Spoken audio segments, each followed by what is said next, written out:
Assalamualaikum warahmatullahi wabarakatuh. Perkenalkan, nama saya Aulia Safira, NIM E2019-3107, akan menjelaskan sedikit dari nomor 2, yaitu contohkan dan jelaskan upaya pembangunan dan peradaban Islam Nabi Muhammad SAW dan sahabat Nabi SAW, yaitu pembangunan Masjid Nabawi.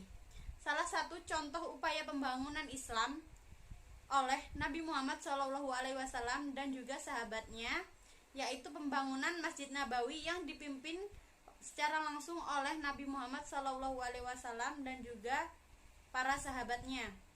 Masjid Nabawi itu berarti masjid. Rasulullah SAW selalu menyebut masjid yang dibangun ini dengan sebutan masjidku. Masjid Nabawi dinilai sebagai masjid dengan arsitek yang luar biasa. Dengan membuat masjid ini yang sangat istimewa karena nilai sejarahnya, Rasulullah dan para sahabat sendiri yang membangunnya ketika mereka tengah melakukan hijrah dari Makkah ke Madinah. Masjid Nabawi dibangun di atas tanah wakaf yang semua adalah tempat jemuran buah milik As'ad ibnu Zurrah dan kedua yatim Sahal dan Sutair ibnu Ami. Luar tanahnya mencapai 1050 meter persegi. Kemudian peletakan batu pertama masjid ini dilakukan oleh Rasulullah SAW sendiri dan kemudian dilanjutkan oleh para sahabatnya. Peletakan batu fondasi Masjid Nabawi ini memerlukan sebuah siasat dalam umat Islam dalam kepemimpinan. Kemudian ada juga yang kedua, bagaimana pendapat Anda tentang masa depan peradaban Islam Nusantara dan jelaskan. Menurut saya, peradaban Islam di Nusantara itu memiliki peran yang sangat penting terhadap peradaban dan perubahan arah dunia. Selain itu, Islam juga semakin berkembang di berbagai belahan dunia, baik dari segi kuantitatif maupun kualitatif. Ajaran Islam Nusantara lebih menonjolkan nilai-nilai universal yang terkandung di dalam Islam dan menghasilkan konsep toleransi yang sangat tinggi.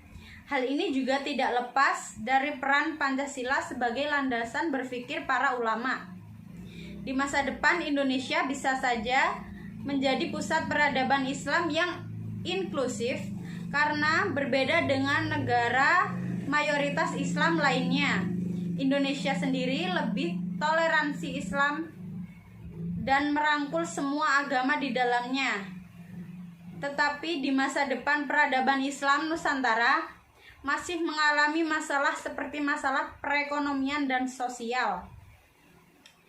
Ada juga kelompok pro dan kontra semakin berkembangnya zaman, tidak lepas dari dua kelompok yang berseberangan.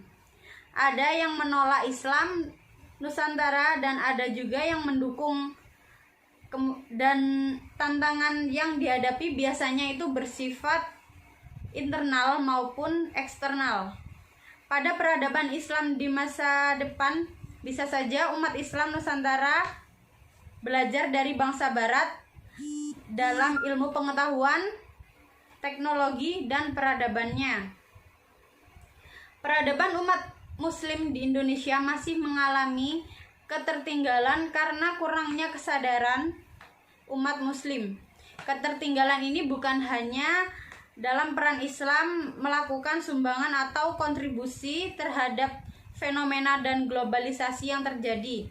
Akibatnya Islam dan peradaban manusia akan semakin melebar dan pudarnya identitas peradaban Islam Nusantara itu sendiri. Jadi, perbaikan mulai saat ini itu sangat penting untuk peradaban Islam Nusantara di masa depan.